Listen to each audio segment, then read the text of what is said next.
put us in there. But anyway, let me start again. Welcome to my mixing stream. So, you're probably here wondering what is mixing? What is it I do? What is it I go through? What kind of process I go through whenever I get a track chat in, or get a track in rather? So, there's a lot of I could easily like just put it out into a couple of words. I would say it's the element of it is the technique of balancing a track amongst all of the different instruments, and also has a few creative processes into it. But there's a lot more. There is a lot more to it, in that it's not quite as simple as quite as easy as that. So who can start mixing? I'll go through first of all. So if you don't mind, I've got my wee notebook here. Look at that. Works out, but definitely likes donuts. I definitely like donuts. You could see that anyway. But who should start mixing? So it's a good thing to definitely have some musical background, maybe a bit of music knowledge. It definitely helps a lot, but you don't need to be a musician in order to begin mixing. Now, I do hear a lot of people say that some people say that mix engineers are actually field musicians. I would happily say I'm a testament to that, but I found that the one thing I've focused most of my efforts on has been mixing. It's always good, worth niching down as well. Considering I used to think I'll do recording, mixing, and mastering, I'll do all of that, and then I just mainly, yeah, guitar go burr. Yeah, that's the main thing, and that's the problem, is when they go burr. That's what creates a lot of problems, is when the guitars go burr. Anyway, anyone can be a mixing engineer, including producers as well. Producers generally tend to take a lot of the creative process and help the band through it. They are welcome to be the mixing engineer, but they might have a lot on their plate. So, who else? Also, Ghost Melon put it right. DJs can become mix engineers. A lot of DJs do create their own stuff, and they do a little bit of engineering as it is. So it's not actually quite against them to actually learn how to mix. So I'm going to go through a little bit of history as to what mixing is, where it sort of came from. Just give you a little simple detail. Give you an idea of how to think about mixing. I'm also going to give you some good reading recommendations that definitely worth looking into if you're really considering what you're going to be doing in this. What I'm not going to give you is, at the moment, is any in-depth techniques. That's definitely going to be I'm definitely going to be doing that in maybe a later stream. But right now is going to be very basics. And at the end, I will give you a little bit of a place to start off mixing. Simple level balancing and panning and all that fun stuff. So, I'm also not going to go much into editing and monitoring at this moment. Again, that's probably for a later stream and a later video guide. So, to kind of understand a wee bit of mixing, we might have to go to the past a little bit, to when mixing first started. Now, at this particular time, I would say it was probably even a century ago. Yeah, probably roughly about a century ago. Mixing engineers didn't really exist. You only had the recording engineer. Now, the recording engineer, most of the time, would actually be recording out to a mono source, which means just one speaker at the center, which was for the consumer, would have been your trusty gramophone, right? Only has one speaker coming out. The thing is, the recording engineer would have been recording straight to acrylic, so they wouldn't have had any time for later processing. They would have had to make sure that everything. Yes, it was definitely simpler times. You had to make sure that everything was the way you wanted it, going straight in, because it was going straight to print at that point.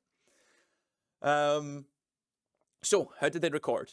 They recorded with one microphone in a room, and they would have all the musicians in there and just recording straight onto the acrylic disc. Exactly. Where's the HMV dog? Aye, that's quite a good social experiment. His master's voice. But yeah, so it goes straight into It will just go straight into the acrylic disc. It would be cut straight into the disc. Now, how did the recording engineer mix? Basically, what they had to do was very simple.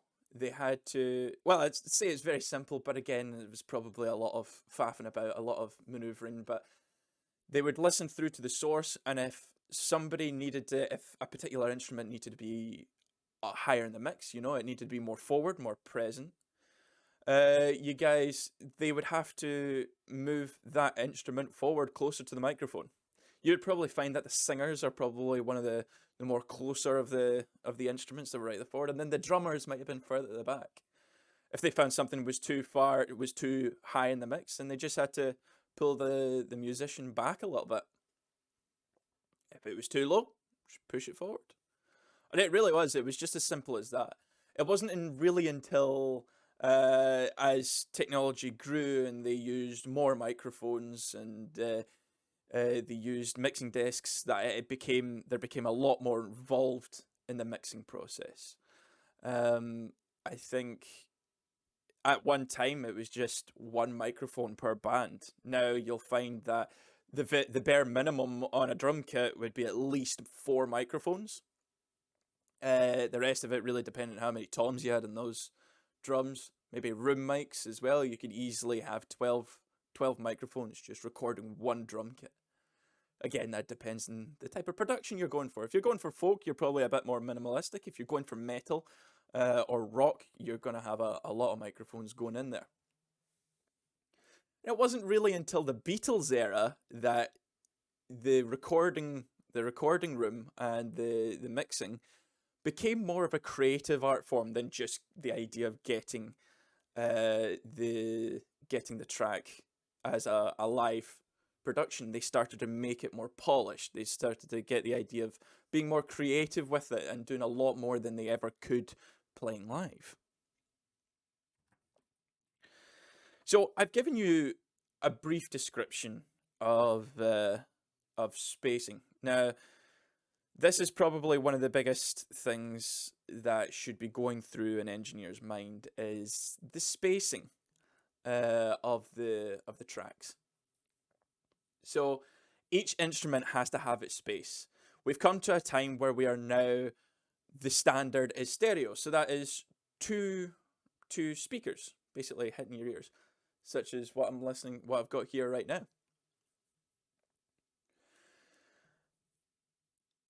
There is an interesting thing. I quite enjoy like the psychology of sound. Now, if you've got 2 speakers in front of you, you can't really see them, but I've got a couple in front of me right here. You've got what's called the phantom center, and that's because whenever something's right in the center, the sound from both sources is hitting your ears, and you have this imaginary image in your head that the source is right in the center, even though there is no speaker. There's no speaker there. So you get this idea that something's coming into the center. Now I have a question for you guys that are in the chat just now, right? This is something I find quite interesting. See, when you're wearing headphones, do you imagine it as if it's in front of you? Or do you imagine it as if it's inside your head? As if the sound is coming from inside your head? Because apparently, like, different people have different points of views. I always inside head. Yeah. Anybody feel like it's in front of them? Inside head as well. Inside for me. So the majority here seems to be that it's inside your head. But some people do actually, when they're listening to headphones, sort of visualize it as if it's in front of them, not inside them. I think that's quite interesting. But again, that is the phantom center. It is coming straight from both ears at the same time, and you imagine it is right in front of you. So when we go into a mix, there's 3 dimensions that we have to think of when doing this. And what are those dimensions? Right, I'm going to go through each of them individually. So when you think of 3 dimensions in a room, yeah, so there's back and forth, there's vertical and horizontal as well. So in a mix, probably the most obvious one we've actually already talked about with the history of mixing. We've talked about how the volume is basically makes it forward and back. If something's louder, it's closer to you, it's more forward. If it is quieter, it's further away. So you get this sort of idea that you feel like there's a back and forth. So you will get that in a mono. You will get that feeling in a mono setup. In a stereo, you'll easily get it as well. Pretty much any sound source will have this feeling. Because if you think of somebody talking to you right in front of you, as opposed to talking further away, they're going to be quieter as they're further away. So our brain interprets anything that's quieter as further away, just naturally. Now, the next dimension we have is left to right. This is what we call, when we're mixing, this is what we use as panning.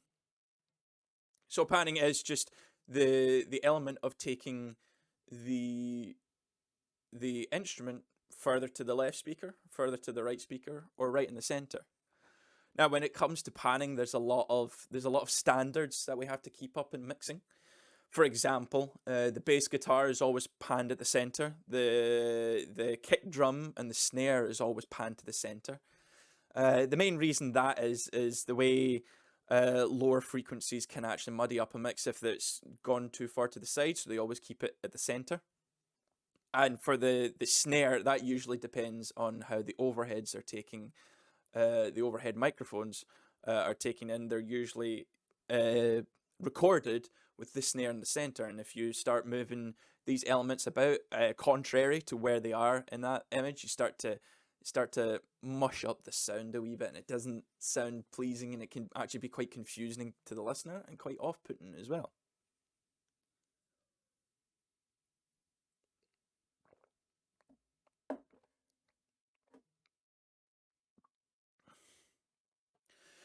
As for some other elements, usually the vocal is in the center, but the lead vocal anyway. The lead vocal is usually kept to the center in order to, because it is one of the main instruments, that it is the one instrument that we all possess.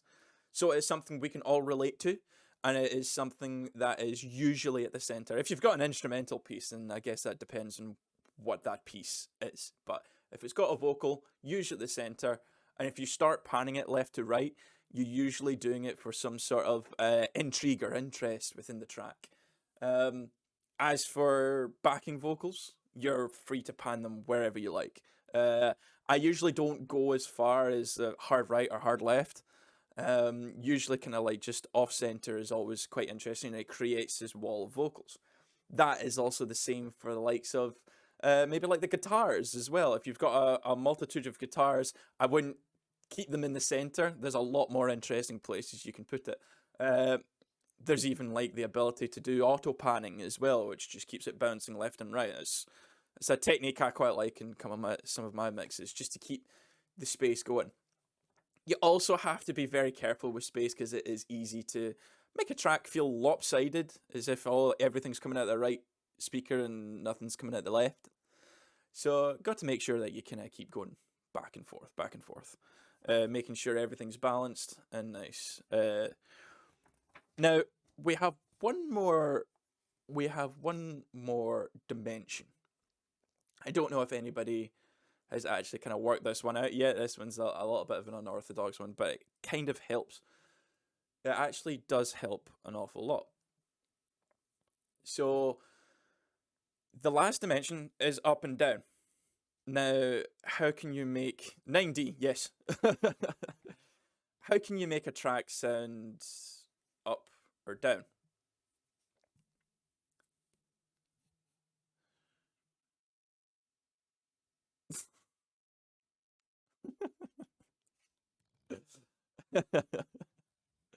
So, how can you actually make a track have a bottom and a top?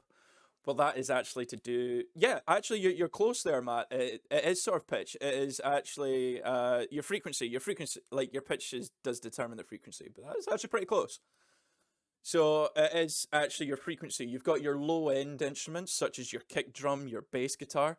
You've probably got your mid range, which is like your guitars and vocals, or you've got your high range, which is sort of like cymbals, or maybe like something I'm trying to think of what else is kind of up there.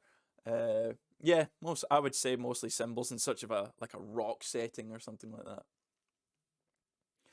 So you do have to the triangle. Yes, the triangle. That's definitely like in the high mids. I would say that's a good choice. So everything like that can actually determine basically the height, and everything's got to have its place. Now, what naturally happens with frequencies like this, a lot of frequencies will overlap with other instruments. And if they overlap too much, a phenomenon called masking can take place. Right, so what is masking?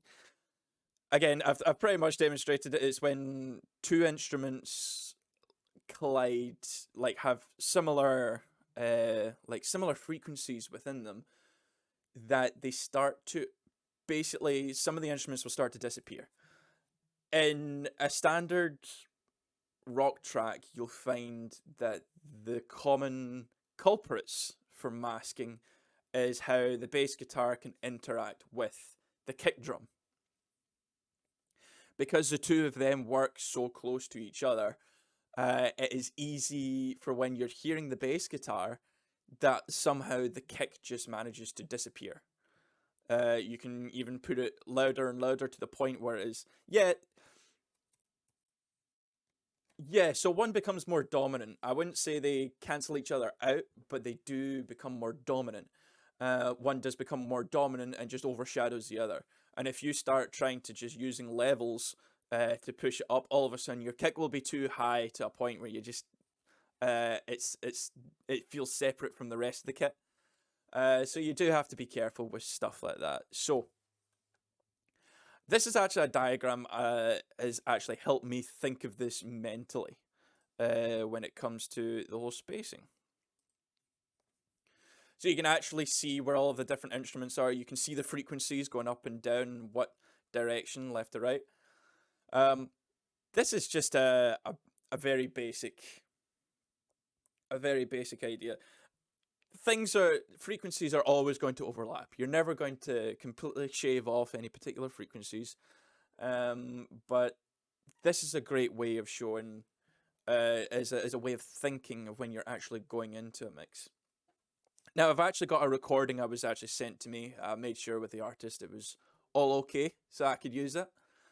Um, they actually sent me this track that they had recorded, and I'm gonna actually just give you a wee demonstration of it in a second.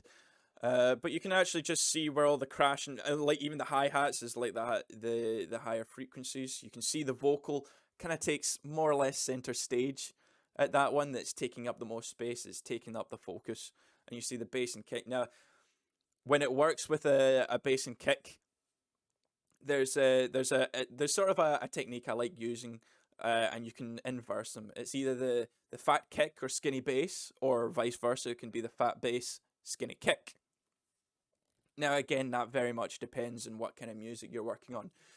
My best example would say that which type of music uses the skinny kick, the fat bass is usually like some metal.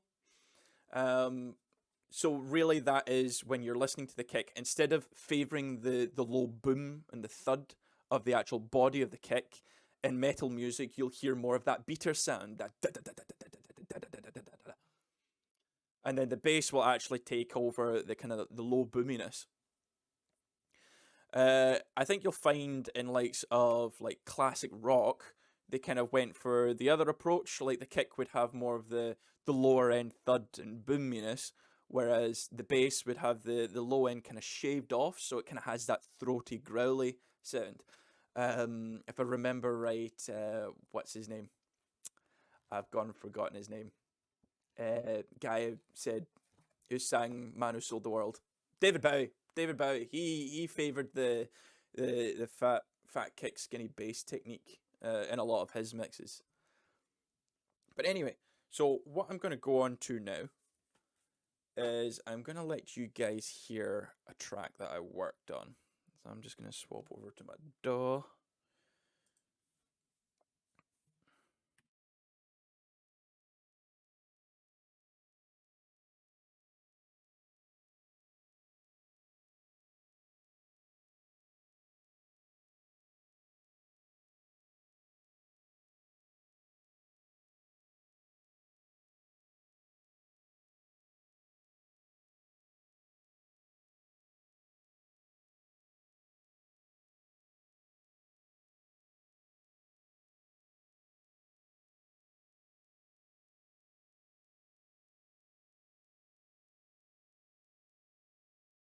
1, 2. Ah, sorry. Don't know why that was set up. Let me try that again. Sorry about this, guys. I seem to be really messing up today. Not on my game. Okay. So, this is a track I got in roughly in January. If you want to check out the band, they're called Ritterskamp. But this track has got it's got no editing, it's got no mixing, no panning, nothing. It is just the raw track on its own. Now let me know if the you guys can actually hear the stream. It should be working. Hold on,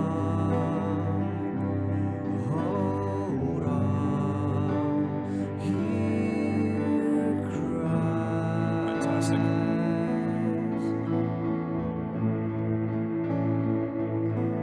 Cast off, shows up,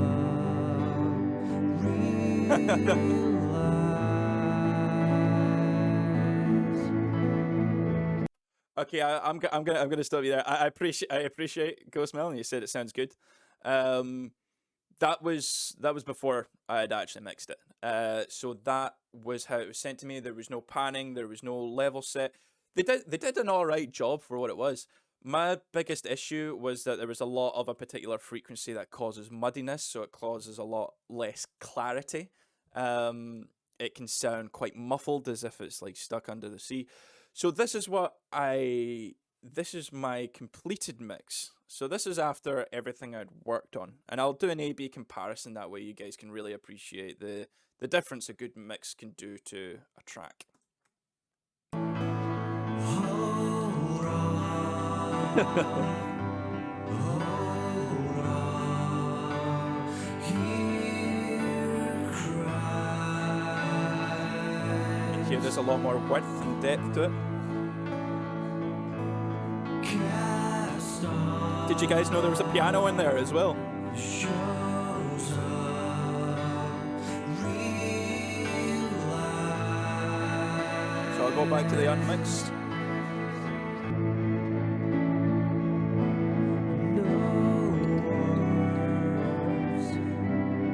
No words, And back to the mixed. skies.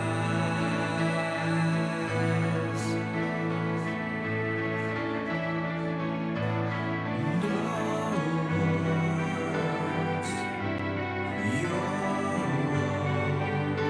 your deep skies.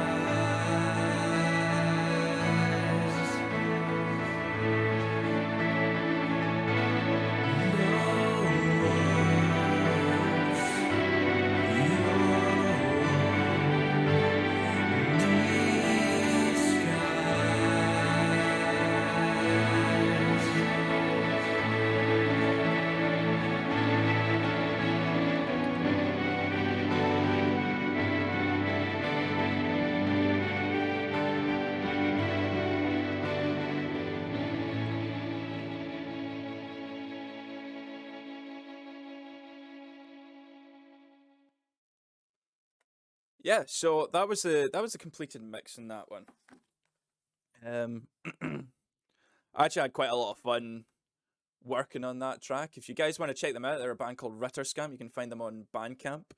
They're actually still to release that track in particular, and the EP as well. But they were cool with me doing this, so shout out to those guys. They were absolutely fantastic. Lovely Glasgow band anyway.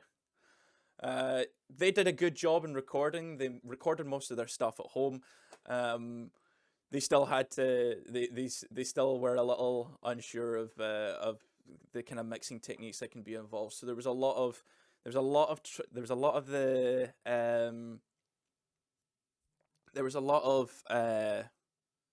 OR Music. Thank you very much for joining. So OR was actually another band I worked with previously. I did some stem mastering for them. Great guys. I appreciated the work, and they do some good like house dance music. So if you ever want to check them out, you can always go look at them. I'm gonna hopefully get some. I'll probably end up having some of them in some of their streams at some point. So, But yeah, so there was a lot to do with spacing and stuff like that, and there was a massive difference. They were so pleased with the end result, which it was. I'm not trying to toot my own horn here. It was just, it is amazing the difference that a mix can do. I will say if you're, I will say if you're recording a track, what kind of mentality you should have. Don't have a mentality that you're going to fix it in the mix. The mentality you should always have is record as if there's no mixing process and mix as if there's no mastering process. That way you will get a great track out of it. If you've got a bad recording, then the best you're going to get is an okay mix. If you've got an okay mix, if you've got an okay recording, you're going to get a great mix. If you've got a great recording, you're going to get a fantastic mix by the end of it. Required that you send it to the right guy, of course. If you just send it to some punter who just hasn't really got a clue what they're doing, can easily ruin a good mix as well. So, what else have we got? Yeah. So, what? So, when you start going into mixing, there is, you'll get a lot of people telling you rules that you must do this, you must do that. What I recommend is you learn the rules. You learn where to start off with them. And then once you've got a good grasp of the rules, you scrap the rules. Because you could easily say that it becomes a cookie cutter thing, but there's a lot of stuff you can do. A lot of people, when they say they're EQing and stuff like that, they'll they'll only boost by 3 dB, or they'll only cut by this amount. If you need a boost more, boost more. If you need to cut more, cut more. There's no harm in that. But just make sure that you can justify every single decision you're making when you actually start mixing. Now, I actually have 2 books I'd actually like to recommend you guys if you're actually interested in all of this. First book is The Producer's Manual by Paul White.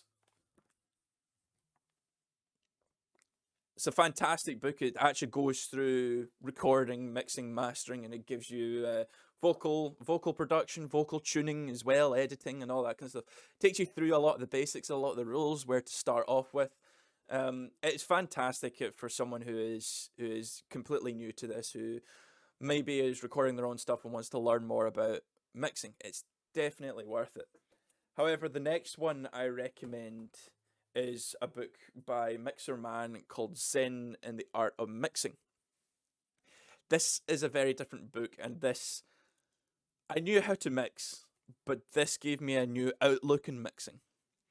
Because this guy makes sure he makes it clear that, and here's not a tutorial of how to mix. It's not to where to boost the vocals at over 10k to get more breathiness. He uses this as a way of thinking. He tells you how to think when you're actually mixing. Ways to be creative, ways to actually go into.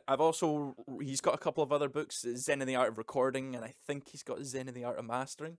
I've not read the mastering one, but I have read the recording one, which is also fantastic. Plus, he's actually just entertaining to read, guys. He's a bit of a laugh, so worth checking out those books. Again, learn the tools first, and then go to the actual thing. So, I have got still got quite a bit of time left. I was planning on this actually being an hour long, but this is at half an hour. So, what I'm going to do is, what am I going to do?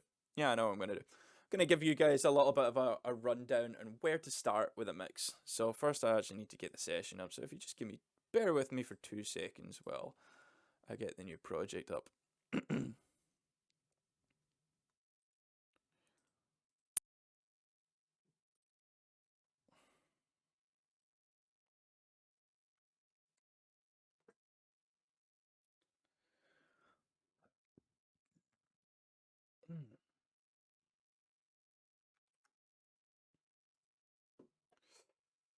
Forgot to set up Restream. Of course I did.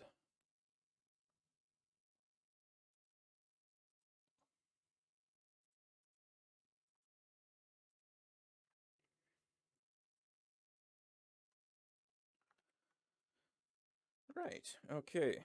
So I'm just going to get my DAW up. Should hopefully be all good. So if anyone's interested, I'm currently using a DAW or digital audio workstation called Reaper. It is free for the first 60 days, but then after that, it's actually quite affordable and it's a very powerful system. This is just a different skin I got. It's called the Imperial skin by White Tie. It's absolutely lovely. I love it how it makes it look like an old analog desk. So let's have a listen to this track. This is a punk track called Dry Clean Only.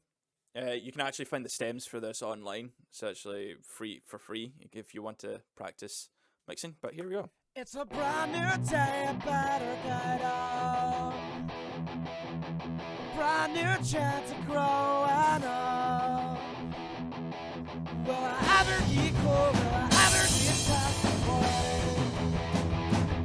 I'm either falling apart or telling myself I would.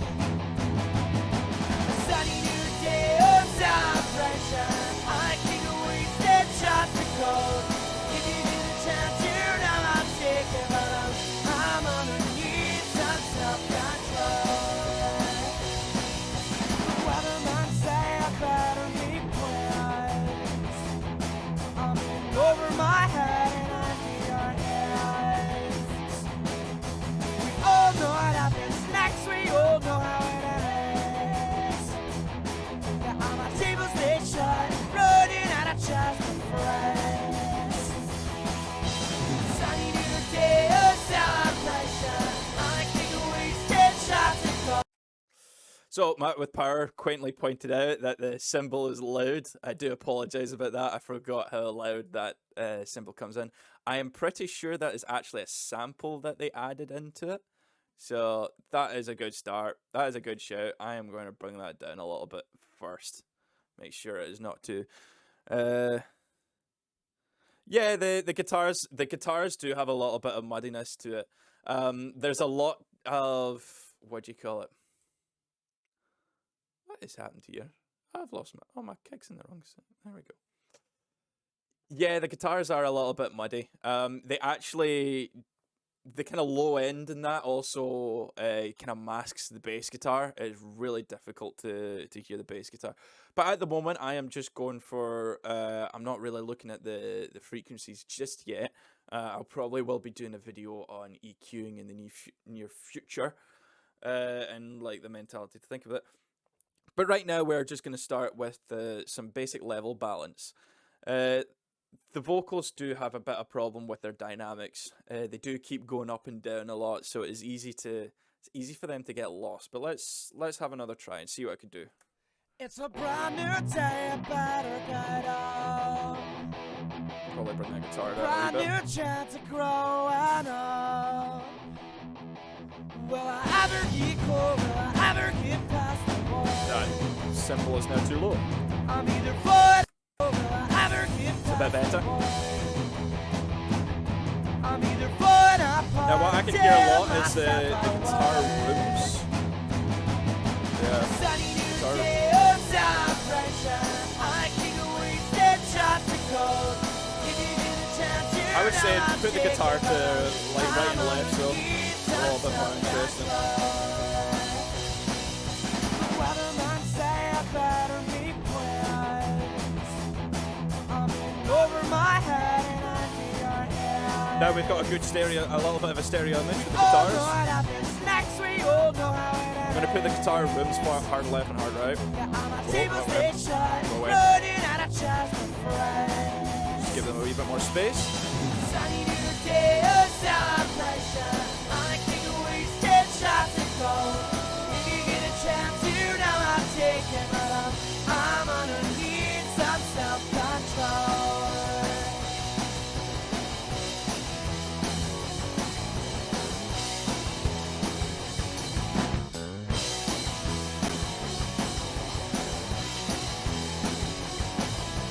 Sunny new day of celebration.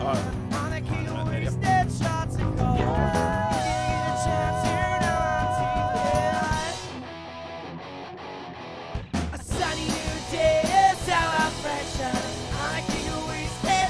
of gold. If you get a chance, you know I'll I like the take fuzz of you. this guitar. The tones are actually not too bad. I'm Again, it needs a bit cleaning up. I'm But gonna find my steps, so I'm gonna need some self-control.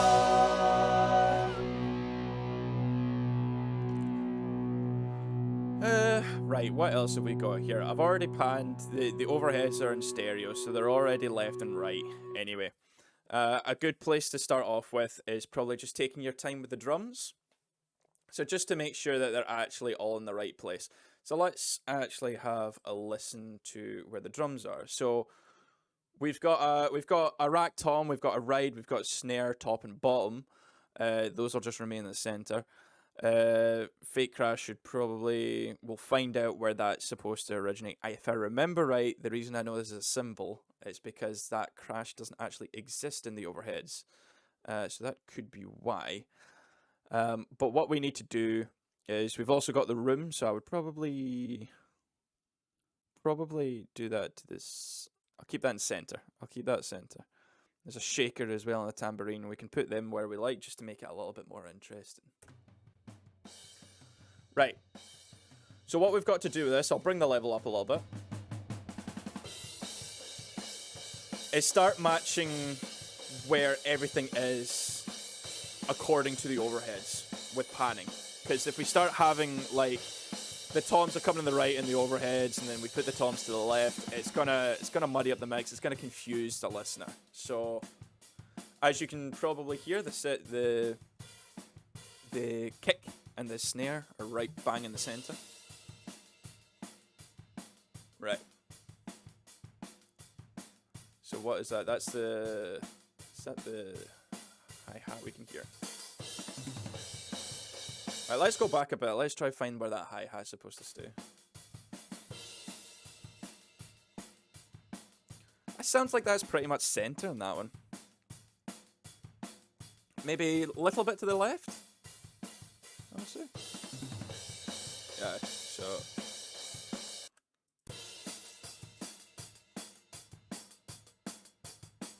yeah, let's go with that. I would say it's slightly to the left. Not too much. Not too... Right, so you heard the rack toms kind of just moving along there. So I would say that was roughly... So, let's see. I've kind of got my toms a little bit all over the place here. I should organize this better. I would say that rack tom's slightly to the left, and the next floor tom was slightly to the right. So if we do wrong thing.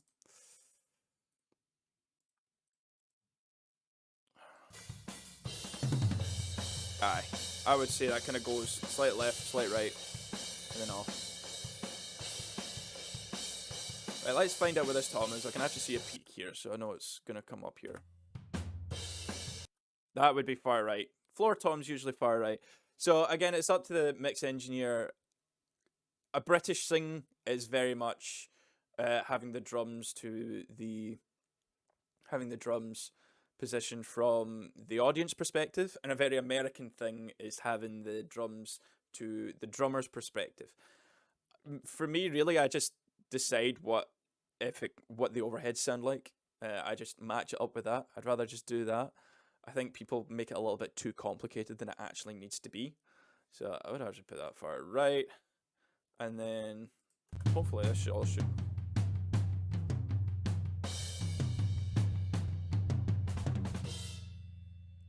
And then right there we go. So that's not too bad. So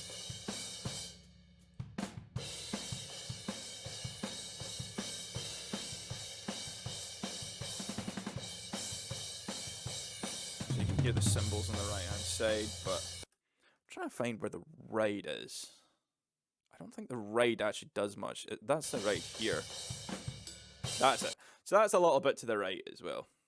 Let's go 38. Let's do that. Make sure that's fine. There we go. Matches up nicely.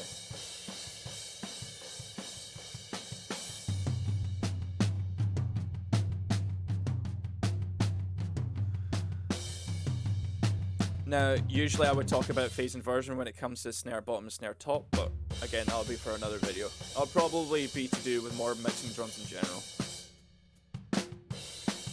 So, if I remember right, like I said, I believe that this crash is actually not present. See, you can see it going past, but it's not actually playing. See? So that is just a sample right there. So really, when it comes to that sample, you can put it where you like. It's up to you. If I remember right, there is a cymbal crash before that. So you can hear one cymbal, and then it sounds like another cymbal, and then it sounds like that sample. So I would probably, just to even it out a wee bit, I would probably put it to the left where I've put it, so it doesn't all sound lopsided. There we go. Not bad.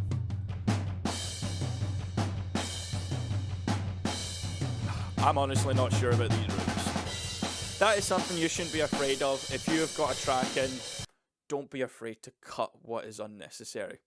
I actually did that with a couple of the tracks I've worked on with Ritter Scamp. There was a couple of vocals I was trying to get to sit properly. It was a couple of backing vocals. But the thing was that they were doing the same thing as an instrument. And eventually I just was kind of like, what would it sound like if I just didn't have them there? And honestly, it left a lot more room for what the guitar was doing. It felt a lot more open and a lot less forced, and they were cool with it. They were fine. They just wanted the best they could out of their track. What else we got here? We got the shaker. So obviously the shaker and the tambourine are not actually played at the same time as the drums. So really you could just do that for a little bit of sonic interest. Let's go for this here. Let's put that to the far left. And then we got a tambourine coming in. Again, probably to the right. I don't know, it kind of copies what the snare does. I don't know if it's necessary. And then we got another side room. Room mics are great for adding like a real crunchiness, lo-fi sound to drums. Do you need them all the time? I wouldn't say so. If you want something that has a little bit more energy, what I like to do is I like to maybe like mute them at a certain section. Then maybe if there's like a what do you call it, like a bridge, I might add them in there just to add a wee bit more interest. But let's see what we've got so far. I've been doing everything in solo, and I don't recommend doing everything in solo. Will I ever get cold? Will I ever get past the point? I'm either falling apart or telling myself I I hope it's a bit won't. too loud now. A sunny new day of celebration. I kick a wasted shot to cold. If you get a chance, you know I'm taking, but I'm underneath some self-control. Right, let's go for these vocals. We got quite a few harmonies in there, which sound pretty cool. This one I wouldn't be afraid just to go ham with. Just feel free, whatever feels right to you. Sometimes I go hard left, hard right. There's a double here.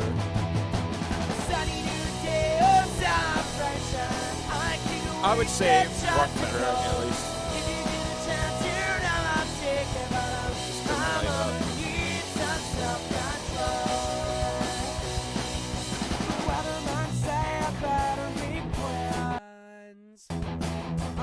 Over my head and under your hands.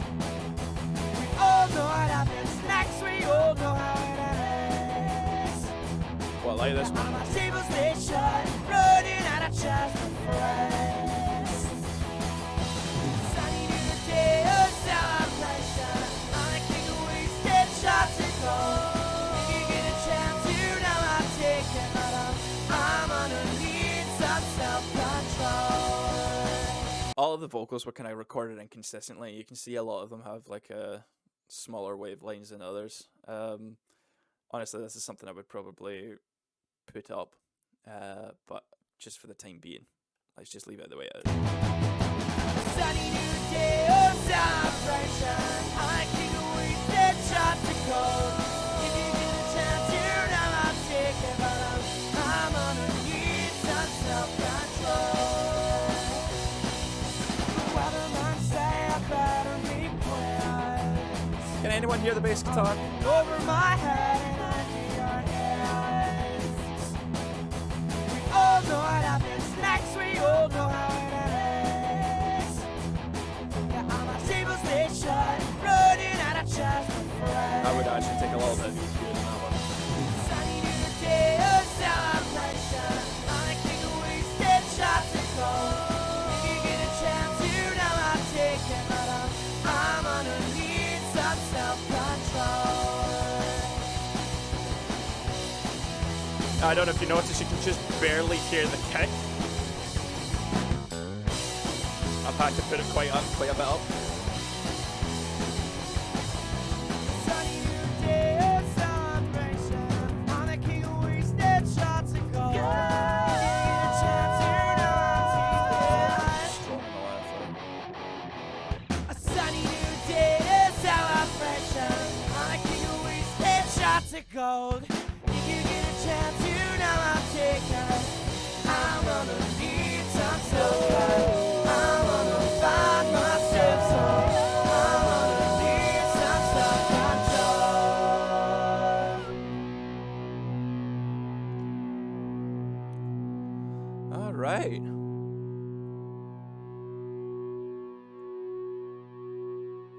Gotcha. So that's actually not a bad start. Generally, when I do levels and panning and such the likes, that's considered the rough mix stage. That is you just doing the bare bones, the minimum, but it is also a great place to start learning. It is worth finding a track that's just really easy just to it's you can find a lot of multi-tracks like this. If you've got a DAW at home, or if you've got something like that, then there's no reason that you cannot start trying this. It is worth just practicing, just doing very basic mixes like this, and then start learning more about compression and EQing and reverbs. There's so much involved in this. Automation is also a very big thing as well. So thanks very much for tuning in. I really appreciate it. If you guys have any questions for me, I think I'll stick on for another couple of minutes. If you have any other further questions or anything that takes your interest, I could probably go through quickly. Oh.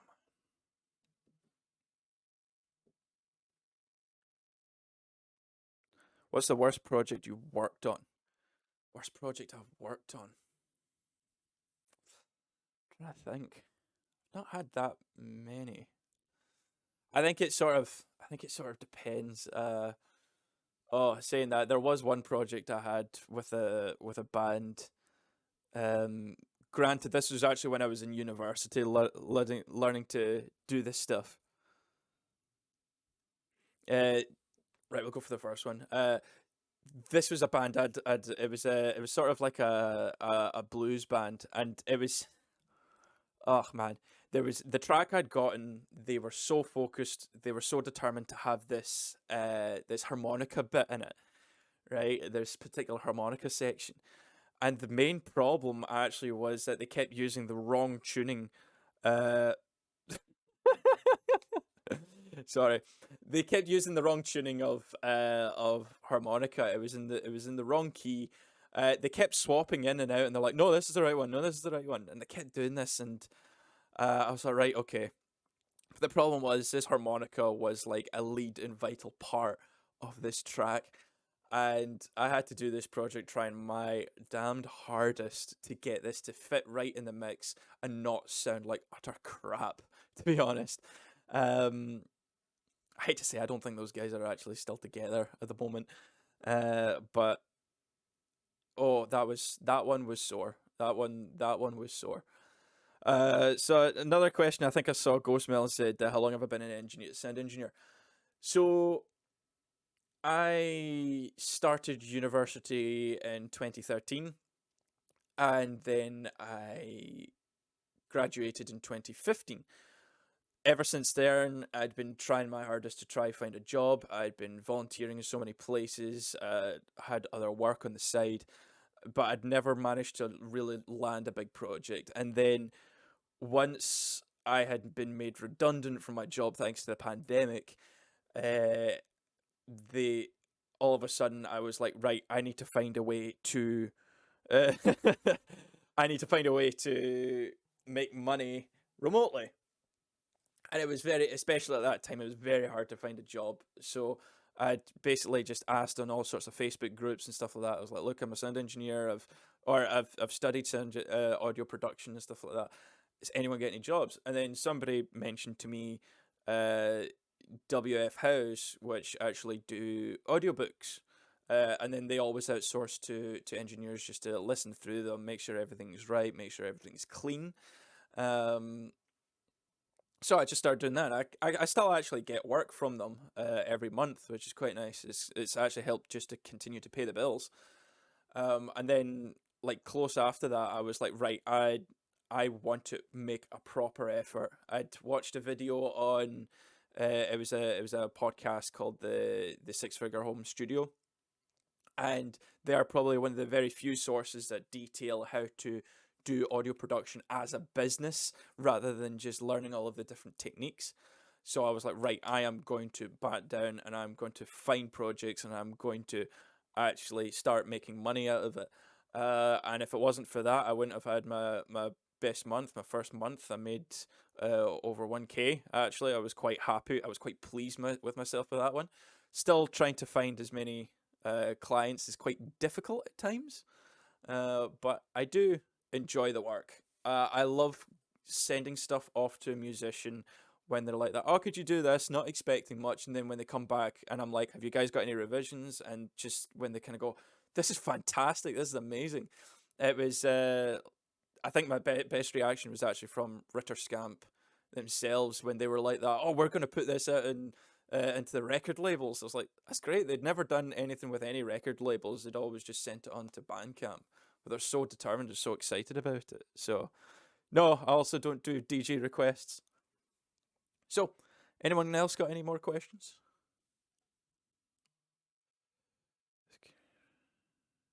Yeah, yeah. I think you've got to be passionate about what you're working on. It doesn't matter what it is. Every time somebody says passionate about what you're working on, they think you're a musician making it large and stuff like that. It's not really quite what it works. If you're doing something that just drains you and takes you out, it is what is the in my opinion, what is the point of working? You're making all of this money, you're draining yourself out, but you don't get a chance to enjoy it. Um, See, the more hours we we as a country, especially if you go to like America as well, we value the amount of hours that people put into work, but like if you're just work, work, work, work, work, and there's no life involved in that, then was it really worth it? Was it really worth it in the end? Do I have a preferred genre to mix, or are you open to smooth jazz? So the genres, I try to keep it niche because even though I do audio engineering, it is worth being good, being great at a particular genre than just being okay at every genre.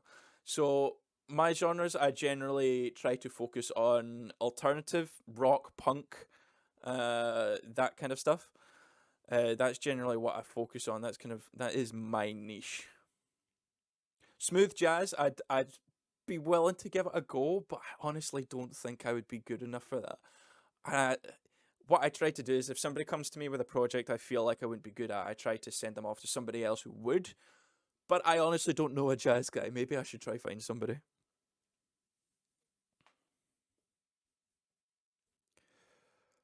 Oh man.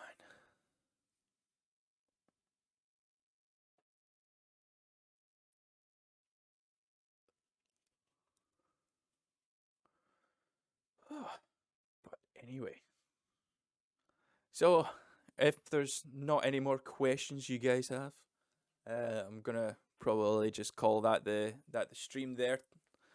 So thanks very much, guys, for tuning in. I really appreciate it.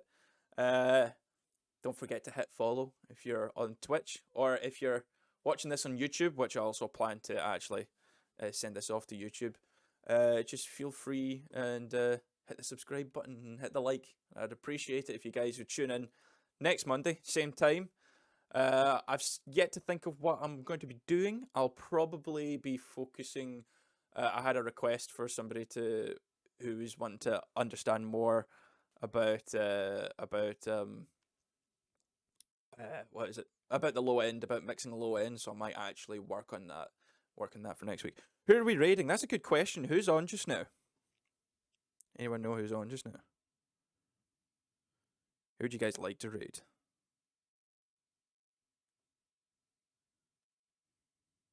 Let's see. Eh.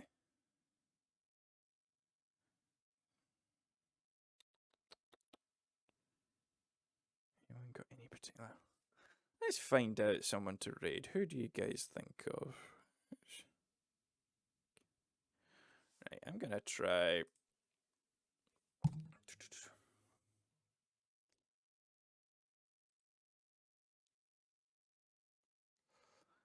Eh.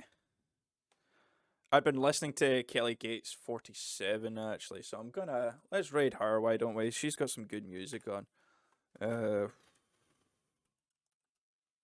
Make sure I got that right. I think she's live. Maybe she's not.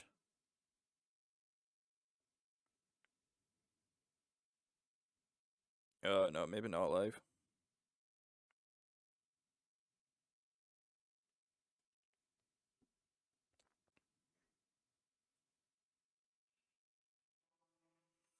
Go away.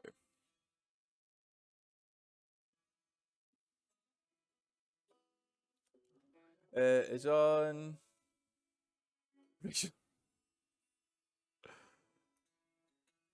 Who are we thinking? Akira Wolf is also on. She's a Scottish streamer, but I think that stream has just started as she may miss the raid.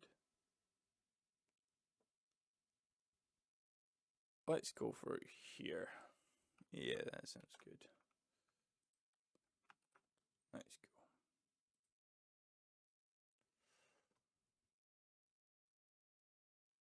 Let's go for this, guys.